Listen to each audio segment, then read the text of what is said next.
Malam, mahasiswa itu Teknik Informatika Universitas Berasia ya.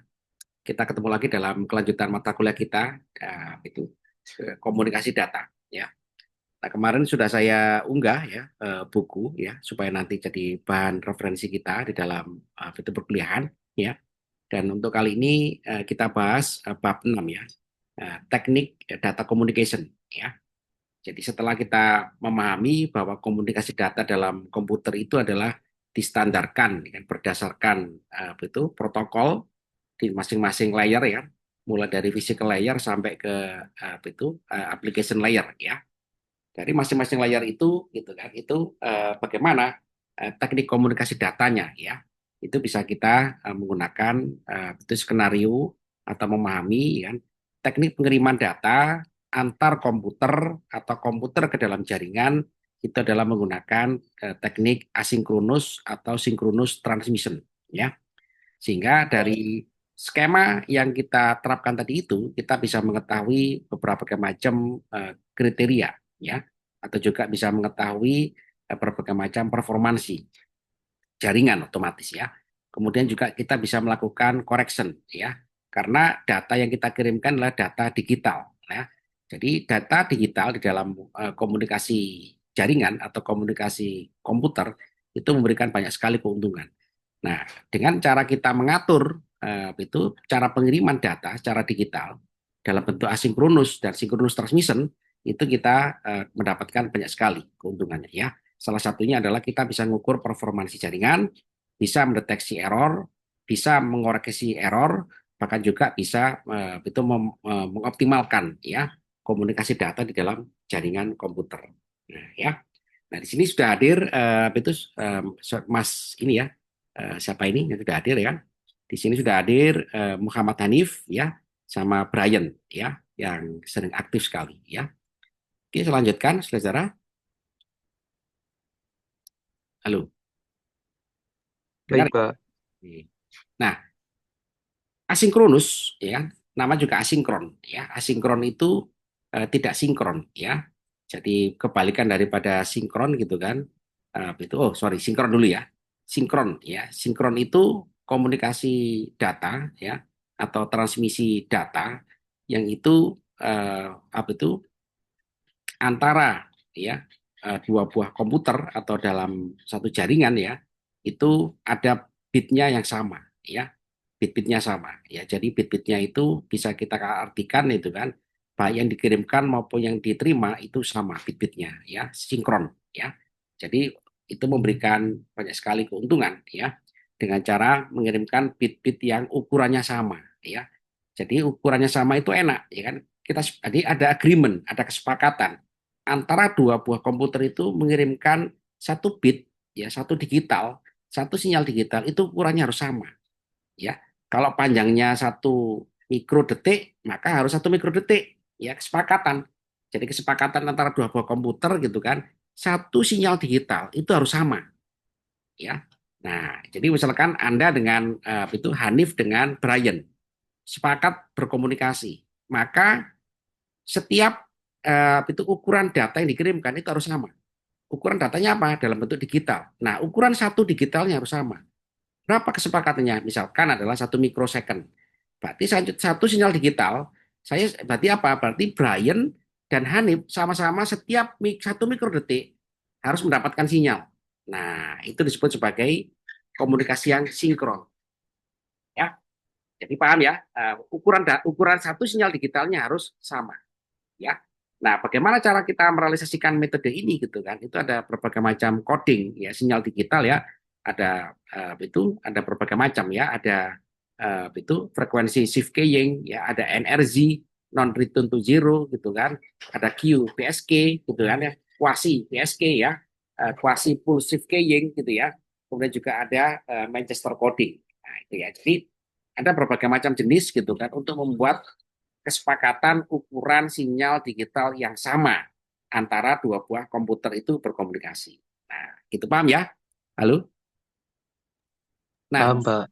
kemudian kalau nggak sinkron, kalau nggak sinkron ukurannya nggak sama satu sama lain, ya.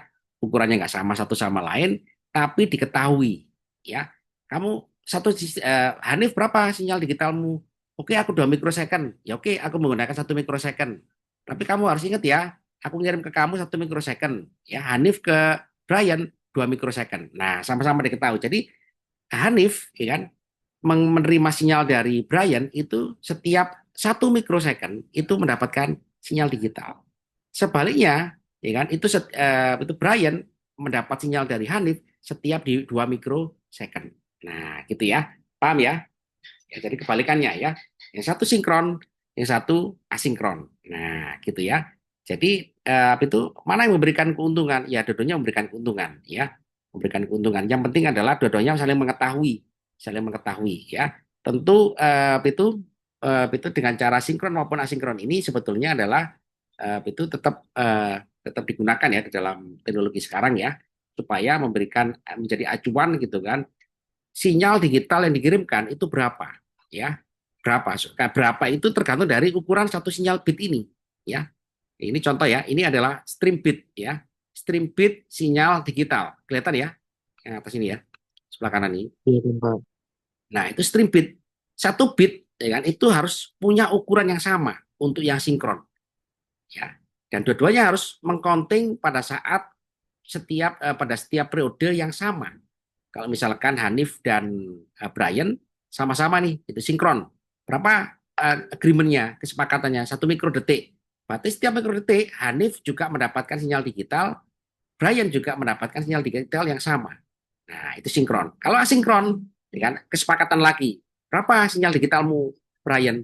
Aku 2 mikrodetik. Oke, Hanif berapa? 1 mikrodetik. Nah, jadi apa itu Hanif, ya kan, mengirimkan ke Brian 1 mikrodetik ya sinyal digital. Kalau Brian 2 mikrodetik ke Hanif. Nah, gitu ya. Nah, itu memberikan keuntungan gitu kan sehingga timing dan countingnya itu berjalan secara efektif ya. Dengan cara seperti ini, saudara-saudara, kalau misalkan terjadi ya itu error, itu ketahuan, ya. Kok sinyalmu yang detik kesekian error? Nah, gitu ya. Jadi ketahuan. Kok sinyalmu pada detik yang kesekian itu error? Berarti aku harus mengkoreksi sinyalmu ya, harus mengkoreksi. Seharusnya ini bit, ya kan? Tapi aku nggak nerima sinyal. Nah, gitu ya. Dengan adanya acuan kesepakatan panjang sinyal ya dalam ukuran waktu, maka bisa dilakukan yang namanya koreksi, ya, koreksi atau juga detection, ya, detection error seperti itu, ya. Paham ya? Dengan cara seperti itu ya. Paham, Pak. Oke ya. Jadi itu bagaimana caranya deteksi gitu kan, deteksi error ini gitu kan. Maka diperlakukannya itu yang namanya itu deteksi ya. Jadi kita kenali dulu gitu kan ya. Komputer berkomunikasi itu dalam bentuk paket data ya, kumpulan bit-bit ya. Jadi misalkan gitu kan, saya mengirim sinyal 10 bit ya. Berarti 11 bit 1 mikrosecond. Berarti panjang paket itu berapa? 10 bit kali 1 mikrosecond. Berarti 10 mikrosecond. Ya, 10 mikrosecond itu blok-blok bitnya. Nah, itu ya. Sehingga nanti bisa kita ketahui. Nah, ya di dalam transmisi sinyal digital gitu kan itu ada yang dikenal yang namanya error burst ya. Error burst ini gitu kan a group of bits ya in which two successive errors bits ya. Jadi dalam satu grup bit ya kan yang berurutan terjadi kesalahan. Nah, biasanya dipisahkan oleh terpisah oleh waktu tertentu ya. Jadi paket-paketnya itu jarak antar bitnya itu ada yang mengalami error ya. Nah, itu berarti mendatangkan bahwa di dalam paket itu ada yang error 1 atau 2 bitnya ya. Jadi urutan-urutan bitnya itu ada yang salah. Nah, itu dinamakan sebagai error burst ya. Nah, bagaimana cara kita deteksi error ini gitu kan? Nah, itu mudah sekali ya. Dengan cara mudah sekali. Jadi karena adanya agreement ya, baik yang sinkronus maupun asinkronus, maka setiap counting itu dicek ya bitnya. Ya, ukurannya bitnya dicek. Betul nggak bit yang saya terima ini 1 mikrosecond? Ya, kok ini panjang sedikit ya, lebih dari 1 mikrosecond. Nah, itu berarti ada yang namanya itu perpanjangan bit ya, bitnya mengalami error ya. Kok 1 mikrosecond ini nggak menerima bit? Nah, itu berarti ada yang salah ya. Jadi berawal dari countingnya, penghitungan setiap periode sinyalnya, sinyal digitalnya. Itu dicek ya kedua belah pihak, baik sinkronus maupun juga asinkronus, ya, sehingga bisa deteksi. Nah, itu caranya gimana di dalam pengolahan sinyal digital, ya kan? Itu bisa dilakukan yang namanya parity check, ya, pengecekan blok-blok bitnya, ya, parity check, ya, seperti itu. Halo. Nah, ini ya. Jadi bagaimana cara yang lain ya kan? Cara yang lain adalah menggunakan CRC, ya, cyclic redundancy check, ya. Jadi setiap siklus bitnya itu dicek, ya, satu satu blok dicek secara secara nggak secara random, secara berurutan, ya, secara secara satu satu blok dicek ya, gitu ya, berurutan apa enggak ini ya, gitu ya. Mana yang salah? Nah, gitu ya, atau juga menggunakan teknik modulo aritmetik ya.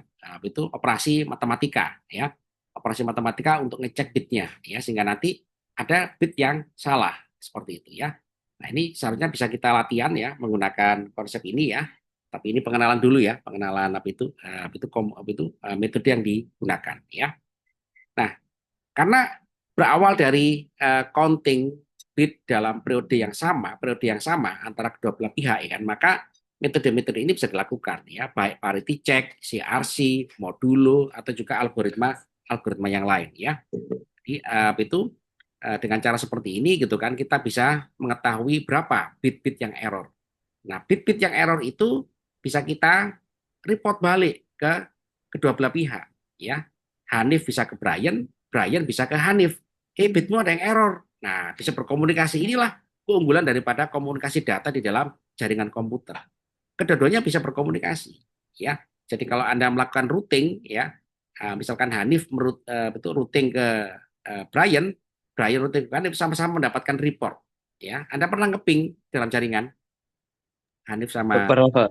Nah, ya kan, kenapa kok Anda mendapatkan report error ya secara secara real time ya. Ya. Jadi karena Anda kan melakukan ping itu kan melakukan RTAS ya, request time to send ya, mengirimkan paket data. Ya, paket datanya dicek ya kedua belah pihak ya kan. Oh, paketmu ada yang error ya. Sehingga Anda bisa mereport satu sama lain nih kan untuk memperbaiki transmisi sinyal digital. Nah, seperti itu ya. Ini adalah perhitungannya, contoh-contohnya ya. Nah, bagaimana caranya kalau sudah tahu kesalahan? Ya, maka dilakukan mekanisme yang namanya error correction. Ya, error correction itu boleh forward, ya, boleh maju, boleh juga bisa juga backward. Ya, jadi ini adalah prosedur atau algoritma melakukan error correction ya dari transmitter ke receiver. Ya, jadi kalau misalkan bits ya yang dikirimkan itu ada yang salah, gitu kan, maka itu akan dideteksi gitu kan untuk dikirimkan ke forward error encoder ya. Jadi ke FEC ya, kemudian di coding ulang, kemudian dikirimkan ke penerima ya untuk dideteksi ya, deteksi sampai juga di ini ya, di decoding ya, di decoding di FEC ya.